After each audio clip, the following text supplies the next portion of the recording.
A racist white woman slaps a black man for no reason. She is shocked when he slaps her back. Michael Jennings pulled into the grocery store parking lot, eyeing the few empty spaces scattered across the rows.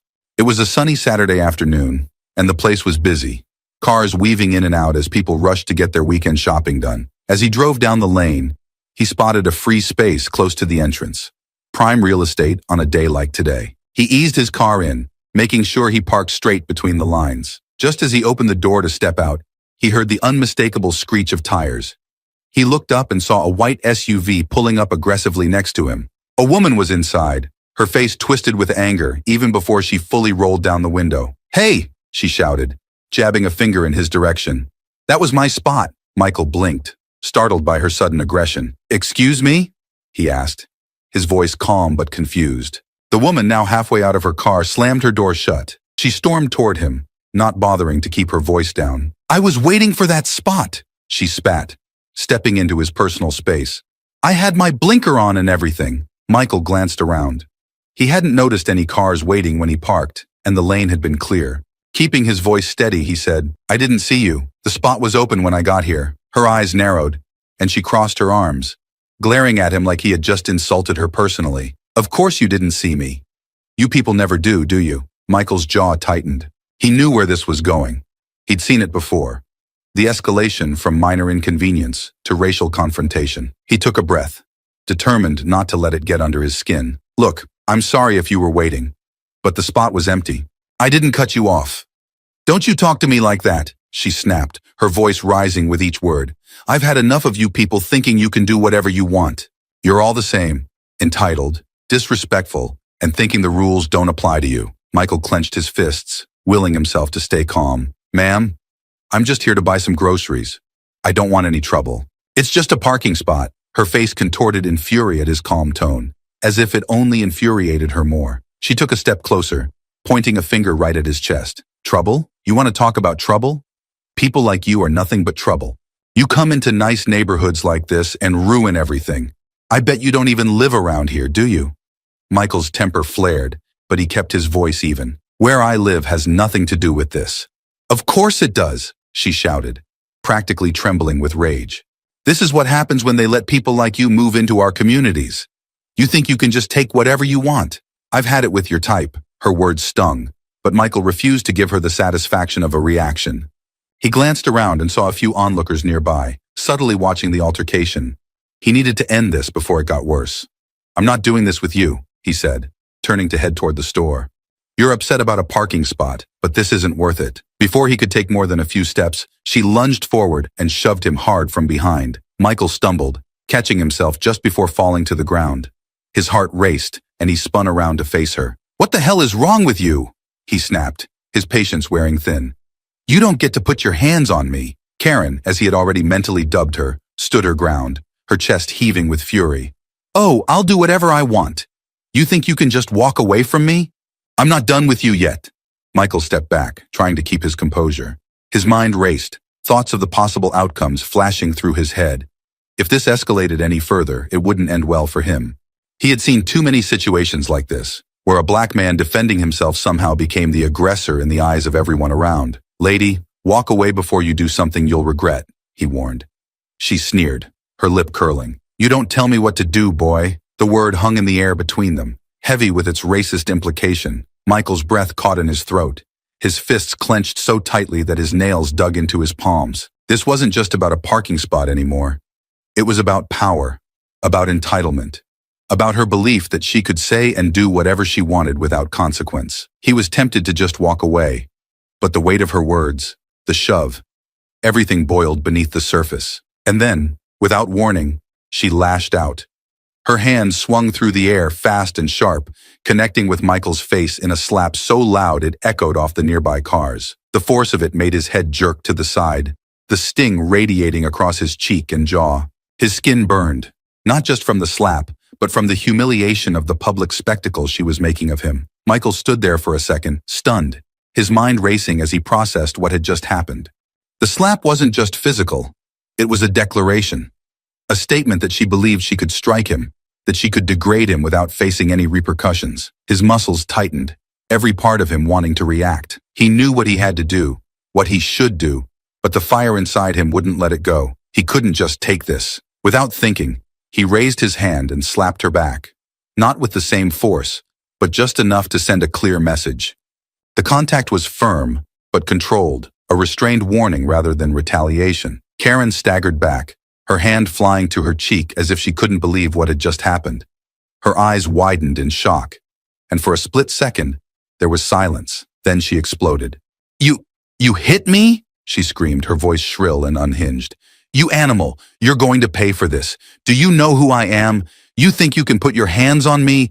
I'll ruin you." Her words came out in rapid bursts, each one louder and more frantic than the last. She waved her arms wildly, like a child in the middle of a tantrum, her face turning an ugly shade of red. She looked around, searching for validation from the bystanders who had gathered to watch the scene unfold. "He assaulted me!" she shrieked, pointing at Michael with wild, accusing eyes.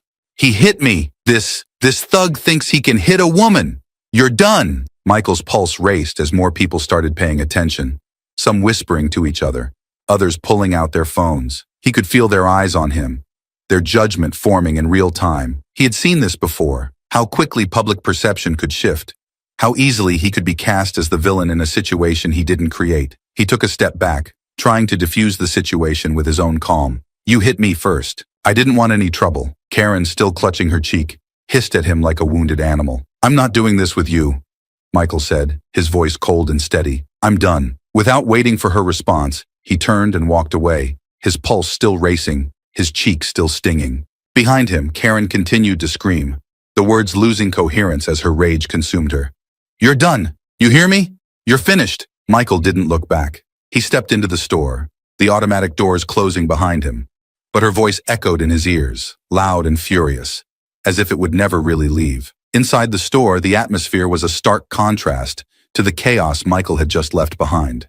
The gentle hum of the air conditioning and the muted conversations of shoppers created a sense of normalcy that felt almost surreal after the confrontation in the parking lot. He gripped the handle of his shopping cart, his knuckles white, trying to steady the racing of his heart. As he moved down the aisles, his mind replayed every moment of the altercation, each word, each gesture, flashing through his head like a film on loop. He could still feel the sting on his cheek from Karen's slap, and more than that, the weight of her words pressed on him.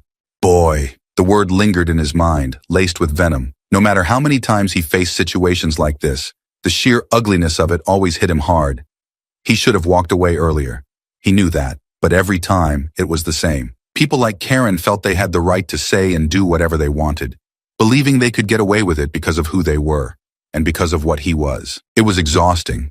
This constant dance between letting things go and standing up for himself, knowing that in the end, it might not matter what he did. He could already imagine how people would view the situation.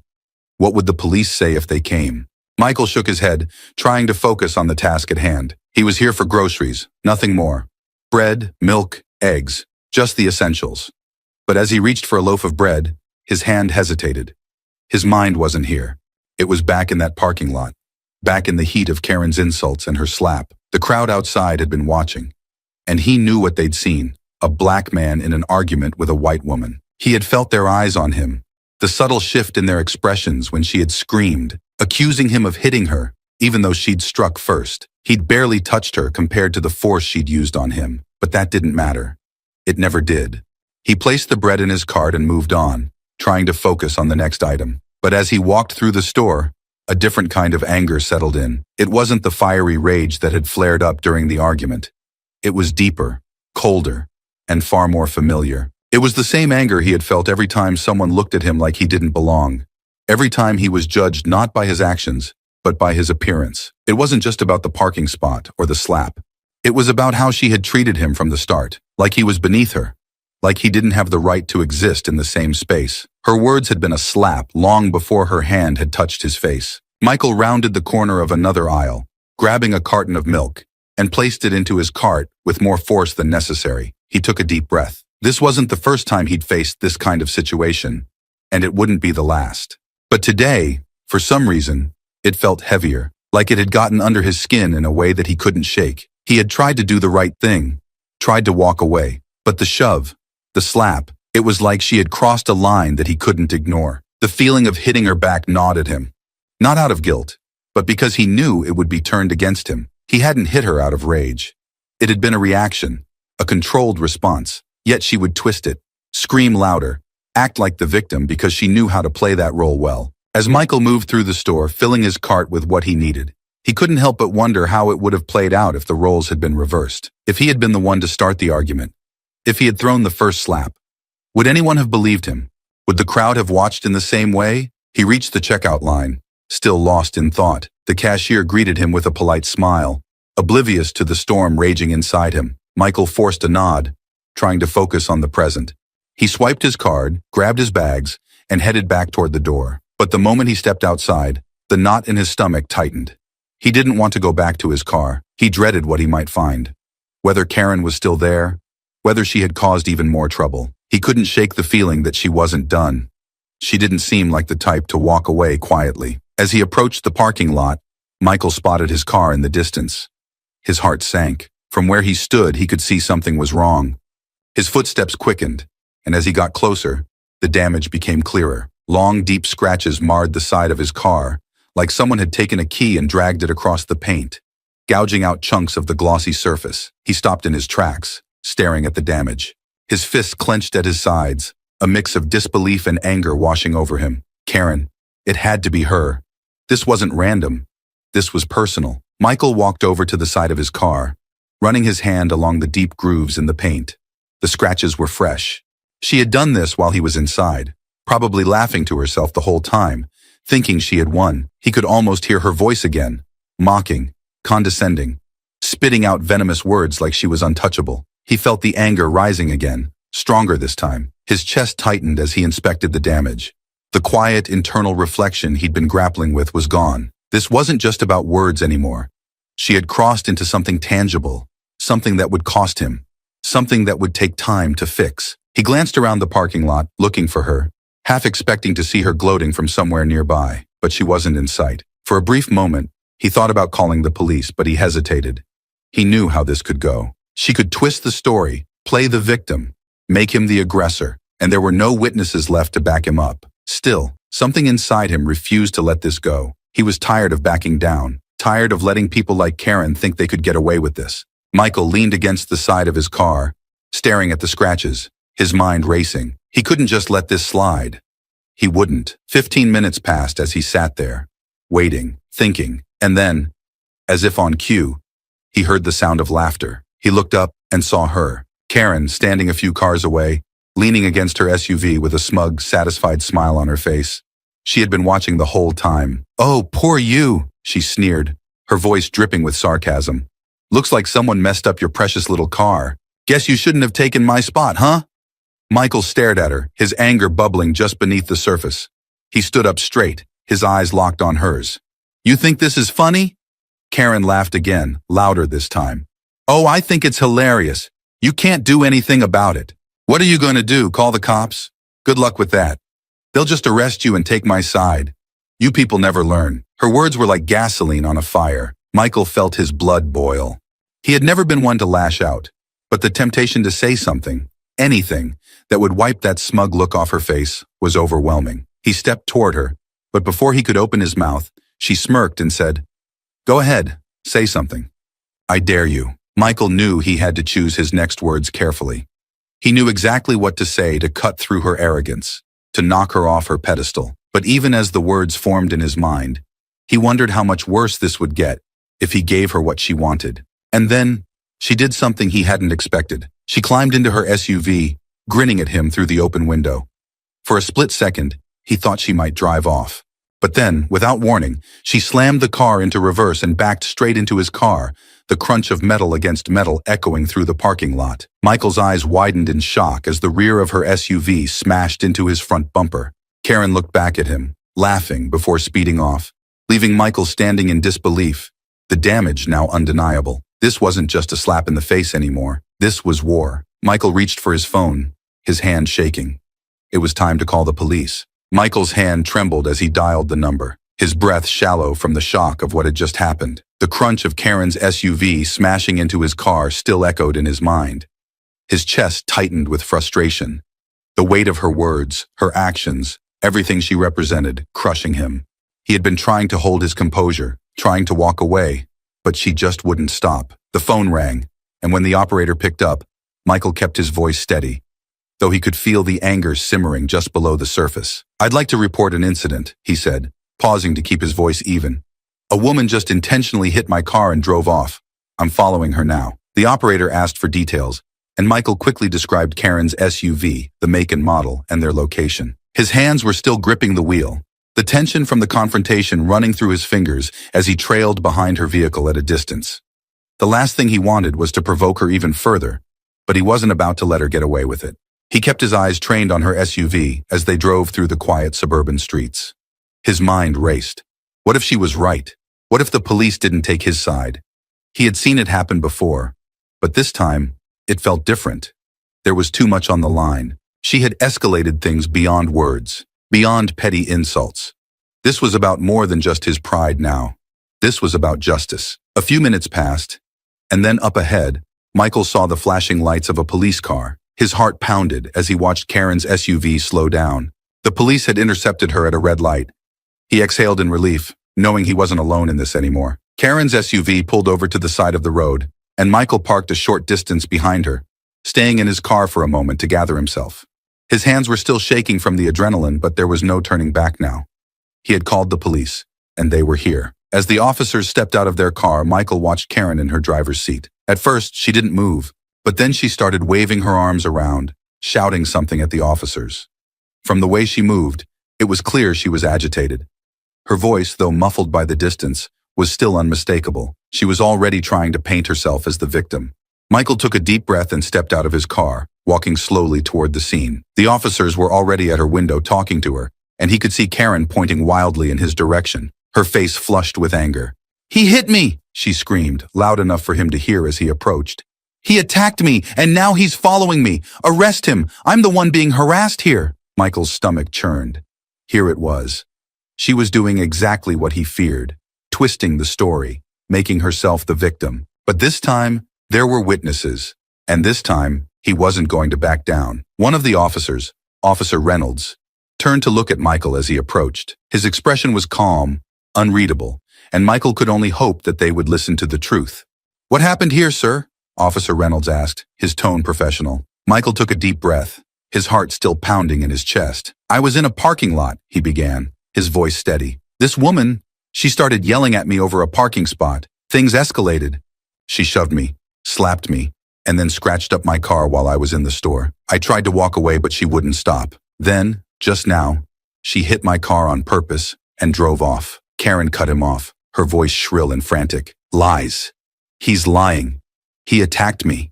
He's dangerous." Michael clenched his fists but kept his voice calm. "There are scratches on my car, officer. You can see the damage. And she just rear-ended me." Officer Reynolds glanced over at Michael's car, his eyes narrowing as he inspected the damage. "We'll take a look," he said, turning back to Karen. "Ma'am, please step out of the vehicle." Karen's face turned red, and she slammed her fists against the steering wheel. "You can't be serious. You're really going to listen to him? Look at me. I'm the one who's been attacked. I demand that you arrest him right now." "Step out of the vehicle, ma'am," Officer Reynolds repeated, his voice firm. Karen's eyes flicked to Michael, a mix of fury and disbelief in her expression. "You're doing this because of him, aren't you?" she spat, glaring at Michael. "This is all his fault. You people are all the same." Michael bit the inside of his cheek, forcing himself not to react. This was her game. Push him, provoke him, make him look like the aggressor. But he wasn't going to give her that satisfaction. Finally, Karen opened her door and stepped out, still yelling at the officers. "This is ridiculous. I'm not the criminal here. He should be the one in handcuffs." The officers remained calm as they guided her to the side, asking her more questions about the incident. Karen continued her rant, pointing at Michael and shouting about how he had attacked her, how she was the real victim. As Michael stood there, he could feel the weight of everything pressing down on him. The words, the accusations. It was all too familiar, but this time, he wasn't alone. He wasn't the only one who knew the truth. One of the other officers walked over to Michael, asking him to explain what had happened in more detail. He recounted the events clearly, describing each escalation, each insult, and finally, the moment Karen had rear-ended his car. "Do you have any witnesses to the initial confrontation?" the officer asked. Michael shook his head. "There were people in the parking lot, but no one stepped in. I don't know if anyone would have recorded it. The officer nodded. We'll check the store's cameras to see if we can get any footage from the parking lot. As for the damage to your car, that's clear enough. At that moment, Karen's voice rose again. He's making this all up. You can't believe him over me. He's lying. Michael tensed as Officer Reynolds returned, his face serious but measured. Ma'am, he said, turning to Karen, we have enough evidence to place you under arrest for property damage and assault. You'll need to come with us. Karen's face turned a shade of crimson, and her whole body seemed to tremble with rage. Arrest me? Are you crazy? She pointed a shaky finger at Michael. He should be in handcuffs, not me. I'm the one who was attacked. Please turn around, ma'am, Officer Reynolds repeated, stepping forward. But before he could finish his sentence, Karen let out a shrill scream and lunged at Michael. Her fists came down hard against Michael's shoulder, catching him off guard. The impact wasn't overwhelming, but the sheer surprise of the attack in front of the officers stunned him. You think you can ruin me? Karen shrieked, swinging again. Her knuckles grazed Michael's chest, and her fury was palpable. Her face twisted into something feral and ugly. The officers quickly moved in, grabbing her arms before she could strike again. But Karen was wild, thrashing against their hold, her words spilling out in a venomous tirade. You're nothing. You hear me? Nothing. You don't belong here. Michael stepped back, his heart pounding in his ears as the officers struggled to subdue her. Karen kicked and flailed, screaming incoherently as they wrestled her into handcuffs. I'm the victim, she shrieked, her voice cracking as they pulled her toward the squad car. You're all going to regret this. I'll have your jobs. You can't do this to me. Officer Reynolds tightened his grip on her arms, his voice calm but firm. Ma'am, you're under arrest for assault and property damage. We're done here. Karen continued to scream, her voice hoarse and ragged as they pushed her into the back of the squad car. Her eyes locked on Michael one last time, filled with pure hatred. You haven't won, she yelled through the window, her voice muffled but still vicious. You'll see. I'll ruin you. You hear me? The door slammed shut, cutting off her final words, and the police car pulled away, leaving Michael standing there, breathless and shaken. Officer Reynolds walked back toward Michael, his expression softening. Are you all right, sir? Michael nodded, still processing what had just happened. His shoulder throbbed where Karen had hit him, but it wasn't the physical pain that weighed on him. It was the sheer absurdity of the situation, the way Karen had been so blind in her rage that she had attacked him in front of the police. I'm fine, he said, though his voice was strained. Thank you. We'll get your statement on file, Officer Reynolds said, handing Michael a card. You can follow up at the station tomorrow if you want to press formal charges. I will, Michael replied, still feeling the weight of the confrontation. The officers left, and as the sound of the sirens faded into the distance, Michael stood alone beside his damaged car. He stared at the scratches and the dents, the physical remnants of Karen's fury. It wasn't just about the car. It wasn't just about the slap or the insults. This was about more, about standing up, about not letting people like Karen think they could get away with this. He hadn't started this fight, but he sure as hell was going to finish it. The next morning, Michael walked into the police station, the events of the previous day still fresh in his mind.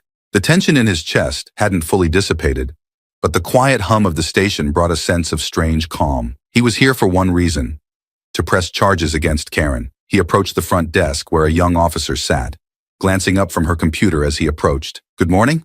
How can I help you? She asked, her voice professional yet kind. I'm here to press charges for an incident that happened yesterday, Michael replied, feeling the weight of the words. There was an assault and property damage. I gave a statement yesterday, but I want to follow through with formal charges. The officer nodded and handed him a clipboard. Fill this out with your information, and we'll have someone assist you shortly. As Michael filled in the paperwork, his mind wandered back to the confrontation with Karen. Her screaming, the blows she had landed, and her unrelenting hate. It was still fresh, raw, as though it had happened moments ago. He couldn't help but think of how easily things could have gone differently. Had the officers not intervened, she would have turned the story around on him, as she had tried to do from the start. But now things were different. The truth had been laid bare. There was no hiding behind her status, no manipulating the situation to her advantage. He had stayed calm when she lost control, and the law had taken notice. Mr. Jennings? A voice broke through his thoughts. He looked up to see Officer Reynolds, the same officer from the day before, walking toward him. Yes, that's me, Michael said, standing as Officer Reynolds approached. Come with me, Officer Reynolds said, gesturing for him to follow. We'll get your statement finalized and discuss how you'd like to proceed. Michael followed him to a small office at the back of the station. The room was plain but functional, with a desk, a few chairs, and a computer. Officer Reynolds sat behind the desk, pulling up some files on his computer, while Michael sat across from him. "So, you've decided to press charges against Ms. Thompson?" Officer Reynolds asked, glancing at Michael as he typed. Michael nodded firmly. "Yes, I want to press charges. She needs to be held accountable for what she did." Officer Reynolds leaned back in his chair, nodding in understanding. "I think you're making the right decision. With the evidence we've gathered, the damage to your car, witness statements, and her assault on you in front of the officers, there's a strong case against her." Hearing the words made it feel real. This wasn't just about some petty argument in a parking lot anymore. Karen's actions had consequences, and Michael was determined to see it through, no matter how much she had screamed about ruining him. As Officer Reynolds continued to type up the report, Michael heard the sound of a door slamming in the distance. He glanced toward the hallway, but his attention was quickly pulled back when Officer Reynolds spoke again. "We'll file this report and send it to the district attorney. They'll review the charges and decide how to proceed with her case. But with everything we have, I don't see why they wouldn't move forward." Michael nodded. He appreciated Officer Reynolds' straightforwardness. After everything that had happened, hearing that there was a path forward for justice felt like a weight had been lifted. Suddenly a voice echoed from the hallway, loud and unmistakable. Michael's blood ran cold as he recognized it immediately. "You can't do this to me." It was Karen's voice, shrill and full of rage, just like the day before. The door to the small office burst open, and there she was, Karen, her face twisted with fury, escorted by another officer. She was red-faced, her eyes wild as she tried to wrestle free of the officer's grip. "You! It's you!" she shrieked, her gaze locking onto Michael as she lunged forward. "You're trying to destroy my life! This is all your fault!" The officer quickly stepped in front of her, holding her back. But Karen was relentless, her eyes blazing with hatred. "I'll sue you! You think you're going to ruin me? I'll ruin you! You're nothing!" "Nothing." Michael stood up, his heart racing, but he kept his distance. The officer holding Karen back looked at Officer Reynolds, giving him a nod as they pulled her from the doorway. Karen still screaming all the way down the hall. Officer Reynolds sighed, shaking his head. "She's here for her arraignment. I didn't expect her to be brought in this early." Michael sat back down slowly, trying to steady his nerves. Even in custody, even after being arrested, Karen was still consumed by the same hatred, the same entitlement that had led her to attack him in the first place. "Don't worry," Officer Reynolds said, noticing the tension in Michael's expression. "She's not going anywhere. Once we finalize the charges, she'll be facing more than just an arraignment." Michael nodded, though his thoughts still swirled. Karen's words had cut deep, but he wasn't going to let her intimidate him now, not after everything. "All right," Officer Reynolds continued. "We'll submit everything, and you'll be notified when the case moves forward." "You did the right thing, Michael." Michael stood, shaking Officer Reynolds' hand. "Thanks. I appreciate everything you've done. Just doing my job," Reynolds replied with a small smile. "Good luck with everything. We'll be in touch." As Michael left the station, walking out into the cool morning air, he felt a strange mixture of relief and resolve. He had taken the necessary steps, pressed the charges, and held his ground. But this wasn't over.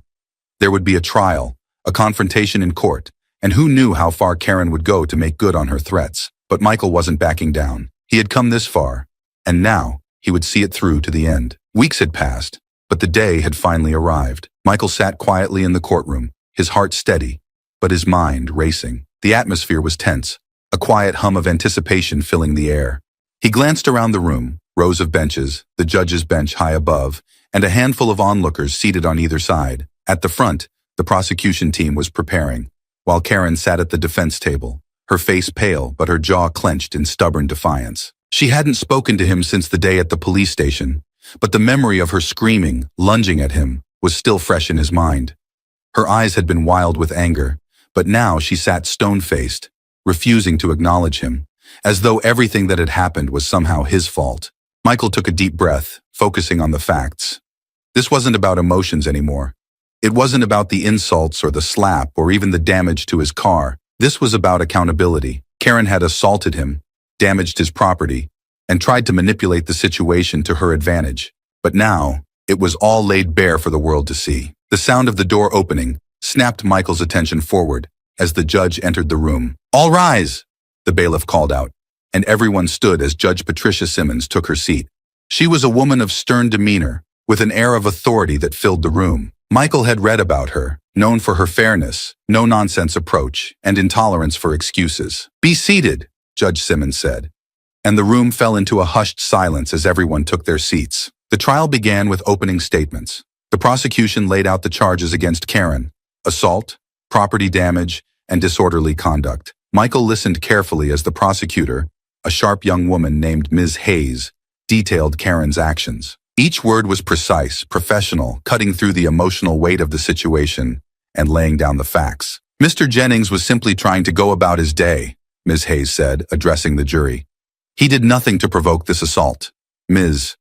Thompson, on the other hand, chose to escalate the situation.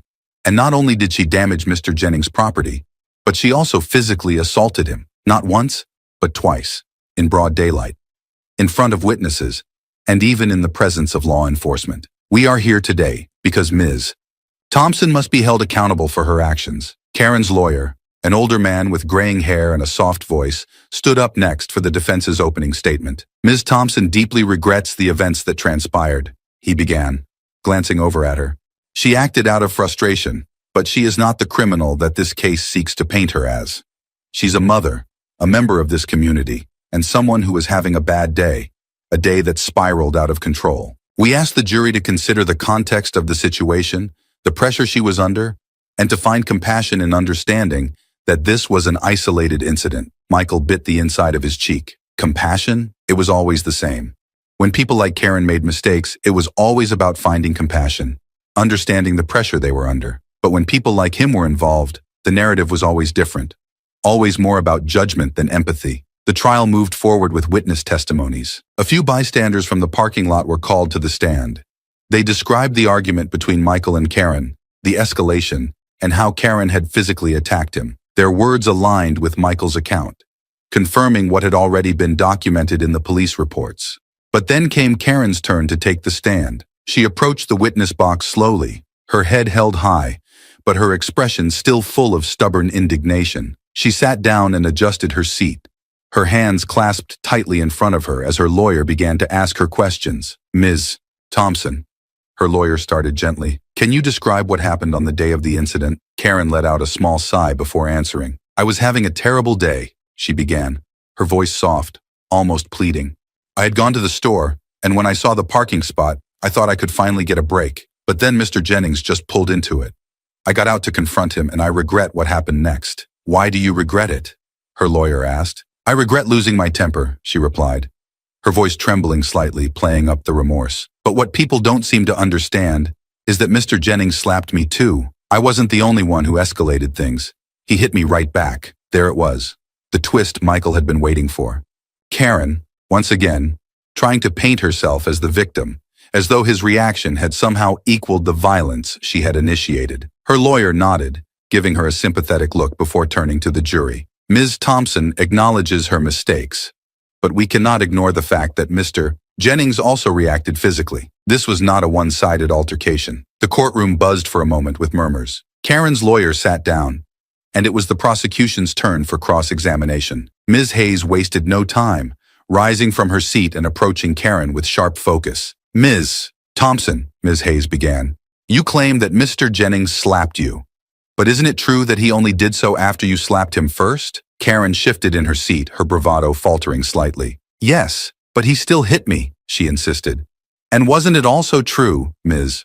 Hayes continued, "that the slap from Mr. Jennings was not an aggressive, premeditated attack, but a reflexive action in response to your assault?" Karen hesitated, her eyes darting toward her lawyer, searching for a lifeline. "Answer the question, Ms. Thompson," Ms. Hayes pressed. Karen's voice dropped. "I suppose it was a reaction, yes." Ms. Hayes nodded, her expression firm but measured. "So, you admit that Mr. Jennings did not initiate physical violence.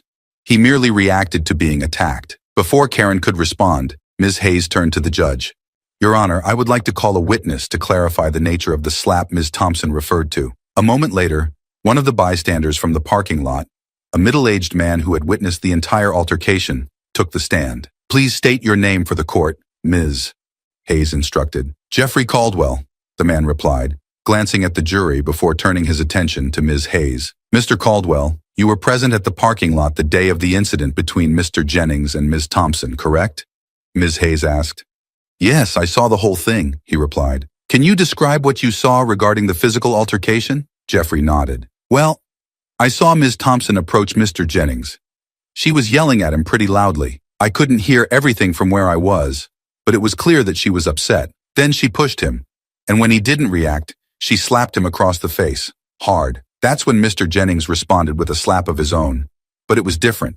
It wasn't aggressive. It was more like he was just trying to stop her from hitting him again. Ms. Hayes leaned in slightly. Would you say Mr. Jennings's slap was a reaction, rather than an attempt to escalate the situation? Absolutely, Jeffrey said without hesitation. It was light. He didn't seem like he wanted to hurt her. It was like a reflex, just to defend himself. Thank you, Mr. Caldwell, Ms. Hayes said, turning back to the jury. What we've heard from Mr. Caldwell, a neutral witness, confirms that Mr. Jennings' action was not an act of aggression, but a defensive response to Ms. Thompson's attack. Karen's lawyer shifted uncomfortably in his seat as Ms. Hayes took her place once more.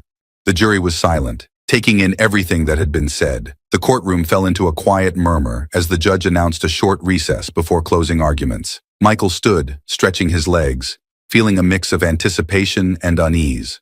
It was almost over. Soon the jury would decide whether Karen would face real consequences for what she had done. When court reconvened, the prosecution and defense gave their final statements. Ms. Hayes was sharp, precise, leaving no room for doubt in the minds of the jurors. Karen's lawyer, on the other hand, appealed once more to emotion, asking the jury to consider the human side of Karen's actions. But Michael knew what was at stake. This wasn't about bad days or human sides. This was about justice. Hours later, the jury returned with their verdict. The courtroom was silent as the foreperson stood and read aloud. We, the jury, find the defendant, Karen Thompson, guilty of assault and property damage. Karen's face paled, her composure finally cracking as the weight of the words settled on her. She sat motionless, her hands trembling slightly in her lap. The reality of her actions had finally caught up with her. Michael exhaled slowly, relief washing over him. It wasn't just about the verdict. It was about something bigger, about standing up for himself, about showing that no matter how many people like Karen tried to push him down, he wouldn't be silenced. As the court adjourned, Michael rose from his seat, his head high, feeling lighter than he had in weeks. Justice had been served. The courtroom buzzed with murmurs and the shuffle of people gathering their belongings. Michael stood still, letting the reality of the verdict settle in. Karen had been found guilty. The weight that had been pressing on him since the moment she had first laid her hands on him in that parking lot began to lift. But even as the relief spread through him, there was something else, something quieter, more unsettling. Justice had been served, yes, but the whole situation left a bitter taste in his mouth. It wasn't just about winning the case. It was about what Karen represented, her hatred, her entitlement, her belief that she could treat him like less than a person simply because he was black. That wasn't something a courtroom verdict could fix, and that thought stung deeper than the slap she had given him in the parking lot. As Michael stepped out of the courthouse, he felt the cool breeze hit his face. He paused on the courthouse steps, letting the fresh air fill his lungs, but it did little to ease the weight in his chest. The verdict had brought closure to the legal side of things, but emotionally, he was far from at peace. Why did people like Karen even exist? He couldn't shake the anger that simmered beneath the surface. This entire ordeal, being yelled at, slapped, mocked, and attacked, it had all stemmed from Karen's deeply ingrained racism. She saw him not as another person, but as someone she could degrade and abuse because of his skin color. And that kind of hatred wasn't rare. It was everywhere, in the everyday interactions that were often too subtle to point out, but cut just as deeply. He hated that people like Karen walked through life so easily, spewing their venom without a second thought. The way she had acted during the trial, trying to paint herself as a victim while barely acknowledging the damage she had caused, sickened him. But more than that, it reminded him of just how prevalent this kind of racism still was. He had grown up hearing about these stories, hearing his parents, his uncles, his friends talk about moments when they'd been treated as less than. He had experienced it himself before, the subtle digs, the occasional slurs. But this was something different. Karen had physically attacked him, and she had done it with such confidence, as if she expected to get away with it. Michael clenched his fists at the memory, still feeling the sting of her slap, not just on his face, but on his dignity. He had tried to walk away, tried to diffuse the situation, and she had only escalated it further. It was people like Karen who made it so exhausting to simply exist as a black man in America. No matter how calm, how polite, how professional you were, there was always someone waiting to tear you down, just because they could. Ms. Hayes, the prosecutor, approached him, pulling him from his thoughts. She gave him a small, knowing smile. "How are you feeling?" she asked, her tone professional but gentle. Michael shrugged slightly. "I guess I'm relieved, but I don't feel as victorious as I thought I would." Ms. Hayes nodded. "That's understandable. Court victories in cases like these can feel bittersweet. It's about more than just the verdict, isn't it?" Michael nodded. "Yeah. It's just, people like her, they don't go away. Even after all this, Karen probably still believes she did nothing wrong. And there are so many more people like her out there. It's frustrating." His voice wavered with the pent-up frustration he had been holding in. Ms. Hayes gave him a sympathetic look. "I know. Unfortunately, people like her aren't rare, and the system can only do so much. But what you did today matters. Standing up for yourself matters." "I know," Michael muttered. Though the weight of it didn't feel like a victory, it felt like an ongoing battle he hadn't asked for. "I just hate that it's still happening. That people like me have to keep fighting for something as basic as respect. I'm tired of it." Ms. Hayes nodded again, her expression softening. "You're right to be tired, Michael. It's exhausting. But every time someone like you stands up and pushes back, it makes a difference, even if it doesn't feel like it right away." Michael managed a small, tired smile. "Thanks for everything you did in there. I appreciate it." "You're welcome," she replied. "Take care of yourself, okay? And if you ever need anything, don't hesitate to reach out." With that, she gave him a polite nod and walked away, leaving Michael standing alone on the courthouse steps. He took a deep breath and began walking toward his car, the very same car that had been at the center of the storm in that parking lot. The damage had been repaired, but every time he saw the car, he couldn't help but think about that day. The scratches, the dents, they had been physical representations of the ugliness of Karen's actions. Even though the car looked new again, the memory lingered. As he slid into the driver's seat, he sat there for a moment in silence. His reflection in the rearview mirror caught his attention, and he looked at himself, really looked at himself. The man staring back at him was weary, tired of having to fight just to be treated like a human being, tired of being seen as a threat or a target simply because of the color of his skin. It wasn't just Karen. She was part of a bigger problem. Racism wasn't some rare, isolated event. It was woven into everyday life. It showed up in small moments, like the way people hesitated before sitting next to him on the train, or how cashiers seemed extra suspicious when he paid with cash. And then it showed up in blatant, violent ways, like Karen slapping him in a parking lot and expecting to get away with it. Michael's fists clenched the steering wheel, his knuckles white. It wasn't fair. None of it was fair. And yet, this was the world he had to navigate every day. People like Karen weren't going anywhere, and the weight of that truth pressed down on him like a heavy stone. He hated that this was his reality. He hated that his skin color made him a target for people like Karen.